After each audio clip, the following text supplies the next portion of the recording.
Question number 6 बच्चों solve करते हैं। इसमें बोला गया है कि check whether -150 is a term of the AP 118252। इसमें ये बोला गया है चेक करना है कि जो ये 150 जो टर्म है -150 वो इस सीरीज का टर्म है या नहीं है। अगर देखिए बच्चों, अगर ये जो टर्म है इस सीरीज का टर्म होगा तो किसी न किसी नंबर पे होगा, तो हम ये देखेंगे कि किस नंबर पे टर्म है। अगर ये सीरीज का टर्म होगा तो n की वैल्यू हमें कुछ ना कुछ मिलेगी और वो होल नंबर मिलेगी। अगर होल नंबर के अलावा वो फ्रैक्शन फॉर्म में मिलती है तो बट्टे वगैरह में मिलती है तो हम बोलेंगे कि ये सीरीज का जो टर्म है वो नहीं है। सिंपल इसका बस इतना वर्क है।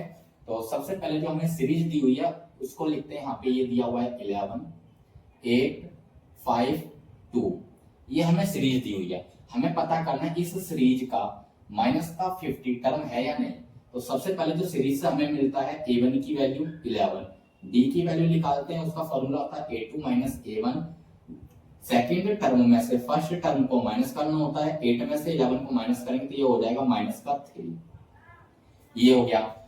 अब मान के चलते हैं let the nth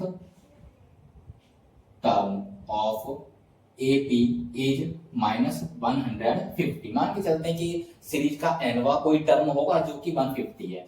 इसको लिखा जाएगा an = -150। an वाला फॉर्मूला लगाते हैं, an = a1 + n - 1d। an की जगह पे -150 = a1 की जगह पे आपका 11 + n - 1 d की जगह पे आपका आ जाएगा -3। ये -150 11 को उठा के इधर लेके आएंगे तो ये हो जाएगा -11 = 3 की मल्टीप्लाई इस ब्रैकेट वाले टर्म में करेंगे, ये हो जाएगा -3n और -1 की मल्टीप्लाई -3 के साथ होगी तो ये +3 हो जाएगा। आइए इधर सॉल्व करते हैं इसको। इन दोनों को प्लस करेंगे, दोनों को प्लस करते हैं तो ये हो जाएगा हमारा -161 माइनस में आएगा क्योंकि माइनस प्लस है = अब इधर देखिए इसके बाद जो ये 3 है प्लस का, इसको उठा के इधर लेके आएंगे तो ये हो जाएगा -3 और इधर बचेगा -3n। दोनों माइनस माइनस प्लस फिर से हो जाएगा तो 164 = -3n।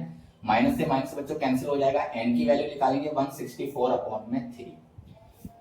अब अगर मैं देखिए बच्चों इसको सॉल्व करूं मतलब डिवाइड करूं तो ये डिवाइड नहीं होगा। 3 से 3 5 का 15, 3 5 का 15, 1 बचेगा, 1 दे दिया 4 को तो हो जाएगा 14। अब 3 के टेबल में 14 नहीं आता। बस यहीं पे हमें सोचना है कि जो n की वैल्यू होती है नंबर ऑफ टर्म जो होते हैं वो या तो किसी भी सीरीज का कोई भी टर्म है या तो पहले नंबर पे होगा या दूसरे नंबर पे होगा या तीसरे नंबर पे होगा, ठीक है, यानी कि होल नंबर टर्म पर होगा। लेकिन यहाँ पे ये जो पॉइंट में आएगा या बटे में बोलो बटे में आएगा तो कभी भी सीरीज का टर्म ऐसे पॉइंट वगैरह में नहीं आता है। तो यहाँ पे लिखेंगे कि n = 164/3 is a fraction form. ये बच्चों फ्रैक्शन फॉर्म है, ठीक है ना। तो therefore -150 is not a term of AP. ये एपी का टर्म नहीं होगा। अगर ये एपी का टर्म होता तो इसका आंसर होल नंबर आता, एन की वैल्यू होल नंबर आती, एक पूरी संख्या आती, ठीक है। तो इस तरीके से ये क्वेश्चन सॉल्व हो गया है, आप इसको नोट कर लीजिए।